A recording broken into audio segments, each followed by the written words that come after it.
On the 22nd of April 1915, Canadian infantry near the town of Ypres in Belgium would soon become the victims of a new type of warfare: chemical warfare. This groundbreaking new tactic would go on to shape how the First World War, as well as all future conflicts, would be fought. World War I was a war that lasted between 1914 and 1918. In these years of terror, several new weapons and tactics would be used to attempt to break the stalemate between the Triple Entente and the Triple Alliance. From this struggle to break the stalemate would come the creation of chemical warfare. Chemical warfare is a tactic in warfare in which chemical weapons are released into a battlefield, which incapacitate those unfortunate enough to be caught without a gas mask.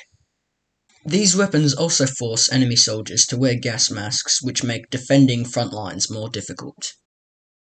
The first example of chemical warfare in the First World War is the Second Battle of Ypres between the Entente and German forces near the town of Ypres in Belgium. In the afternoon of April 22, 1915, the German army would release a cloud of chlorine gas into no man's land, which spread into nearby enemy trenches. The unsuspecting Entente soldiers in the trenches were absolutely devastated by this attack, as they had no means of defending themselves from this new deadly weapon. The Germans then advanced across no man's land, uncontested, as Canadian and French divisions scattered to create a new defensive line. Then, on the morning of April 24th, the Germans released a second wave of chlorine gas, but this time the Canadians were more prepared as they covered their mouths with soaked cloths that prevented chlorine gas from entering their lungs. But eventually the Canadian and French troops were driven back. The battle eventually ended in French victory on the 25th of May, with 69,000 Entente casualties and 35,000 German casualties. Shortly after this battle, chemical weapons were widely adopted and used by all sides of the war.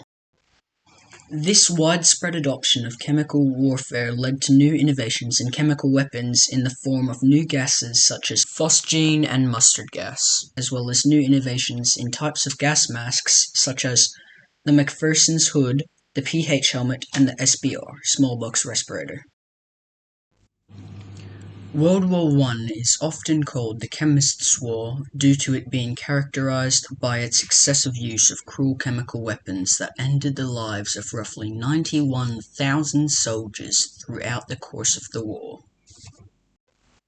These chemical weapons drastically affected not only the course of the war, but also the individual lives of thousands of soldiers, to the point where after the war, the Geneva Convention and the Red Cross banned the use of chemical weapons in war, to ensure that warfare that cruel would never happen again.